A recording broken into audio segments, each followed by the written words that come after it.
I remember sitting down at my desk after a conversation with the chair of my dissertation committee.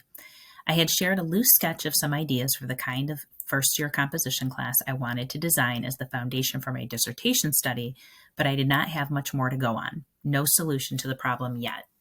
I'm not sure if it's because I'm Generation X or because of my deep affinity for old school supplies, number two pencils, white chalk, spiral notebooks, which may also be a result of being Generation X, but either way, instead of opening a blank document on my computer, I pulled out a yellow legal pad.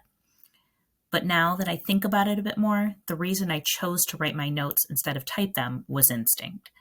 My father, born in 1940, was a commercial and industrial real estate broker before he retired. I can still see him working tirelessly at his desk, sharpened pencil in hand, a calculator, a yellow legal pad before him. His large, square silver frame glasses perched at the tip of his nose, scribbling down numbers and checking them over and over again. Over the years, I equated being productive with a yellow legal pad. When I sat down at my desk to begin writing the design-focused approach to FYC syllabus, I must have known somewhere inside me that the yellow legal pad would be my springboard to a solution. There is something about putting the pen to the paper and writing down each word. Typing just doesn't do the same, for me at least. Jotting words down, not even full thoughts, is often how I find myself working through any piece of writing. I write down all the important words, almost like a mini word cloud. It helps me to get my thoughts focused. As I develop the work and expand on the ideas, I keep returning to the words so that I can assure that I have a through line, a point.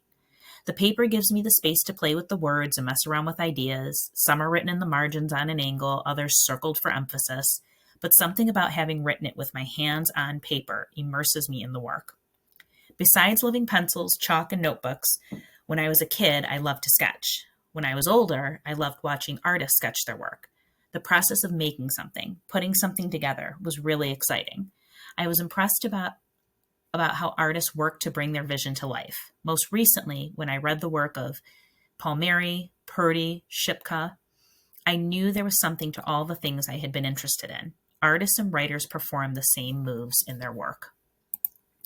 Sketching out the DFA to FYC syllabus, I knew I had to just go with my instincts.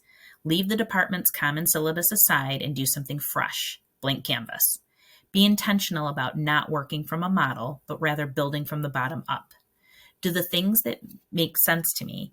I gravitated to using analogies to draw on other disciplinary practices to prove to students that writing did not have to be how they had been taught it was.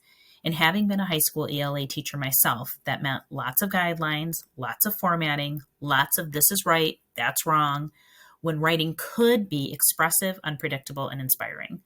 To work against formats and guidelines, I opened up the space for students to get creative. And that meant that I had to pull the writing element out altogether. It would be important for me to show students how things that they interact with every day are sites of rhetoric, and that someone wrote those artifacts, designed those artifacts. Song lyrics, ad campaigns, TikToks that went viral, these all had elements to think about and to discuss. What was different in this particular context in the first year writing classroom, I depended on the students to inform the conversation. I suspected that they knew more than I did, and this would also help to establish a learning community, maybe even a little artist community if I was lucky. In the classroom, one that dismantled hierarchical structures that unfairly positioned me as the one with all the power. Students had real familiarity with the artifacts, and I wanted to work with them so that once I framed the discussion by writing theories, students could be positioned to achieve the learning outcomes of the course. Although academic writing, such as essay or a report, has a place in the university, over time the monotonous weight placed on it has depleted student motivation to write. The Academy asks students to be critical thinkers, to be innovative, and then constrains their ability to make decisions for themselves in their projects and how they write through them. Students are asked to read academic genres and mimic them by adhering to a predictable writing formula. Other than identifying a break through concept or sharing an unexpected outcome, many of the academic essays, articles, and reports are much too dense to maintain the reader's interest, let alone inspire a student to write the same kind of document. This forced me to think about the design of the English 1020 projects. The students should do 4 or 5 projects over the semester, but what would get them excited? What would give them agency? How could I force them to think for themselves, make decisions, and justify those decisions? I spent some time again with Marbeck's article, Embracing Wicked Problems, the Turn to Design and Composition Studies, to determine a way to practice putting parts together and making different things with those parts. He referenced the shows Top Chef and American Chopper, which really made a lot of sense to me. I didn't want to give students a set of things. Instead, I wanted to stick to the idea of complete freedom, blank canvas. So I decided that rhetorical elements would be the parts that I provided to the students.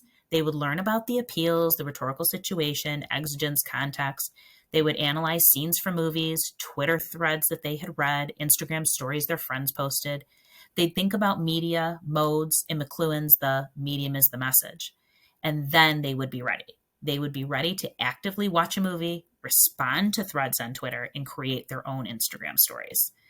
I figured throwing them into the deep end was best. Their first project would be to make a thing. I knew that students could figure it out. It would just take time to acclimate. They were accustomed to being told exactly what to do and how to do it. I eliminated both.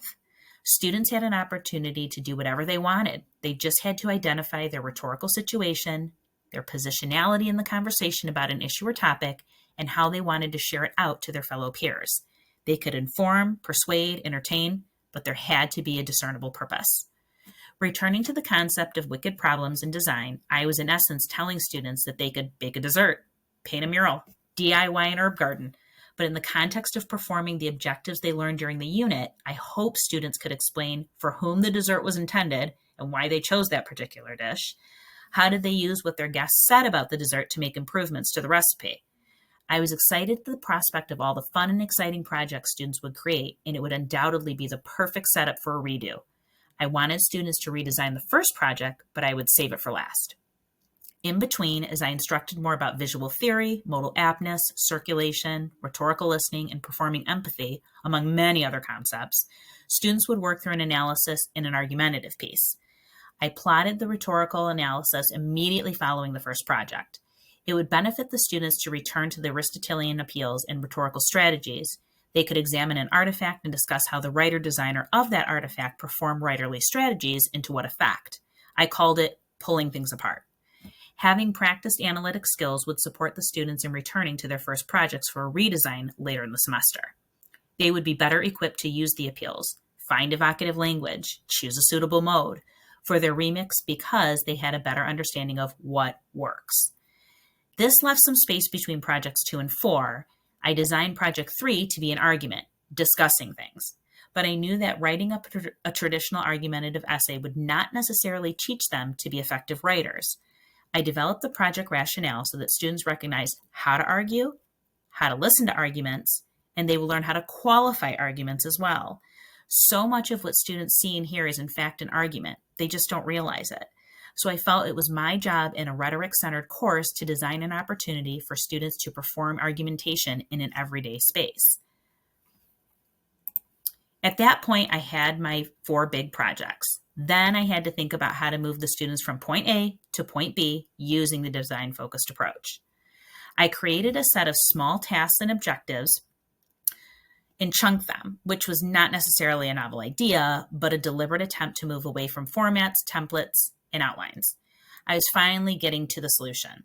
I had students designing their projects, putting together parts, pulling them apart, putting them back together, but something obvious was missing. Using the process to define, to ideate, then plan and prototype, test it, and finally improve, all had to echo through each of the 4 projects, and that would only happen if I developed a recursive process myself, a pattern of moves for students to do each time, like a cycle. But they wouldn't necessarily have to stay in sequence. They could fall out of order, or students may come back to particular moves again and again to help make decisions for the project. The process had to be nonlinear. For example, a student may begin a project by researching a topic of interest, but realize further into revising their draft that they are missing critical information and they need to research more again. I thought a lot about semiotics, how this design-focused approach to FYC grew from multimodal pedagogy. How do students make meaning in the things they see, the things they hear, in the things they create and write? Ultimately, what kind of process could be both structured enough to push projects forward, but loose enough for a student's ideas to move in a variety of directions? A diary-like space, a place to collect thoughts, But I had to implement the structure to be certain their thoughts were moving things along, narrowing a project's focus, gathering content, shaping the content. The solution was the design journal.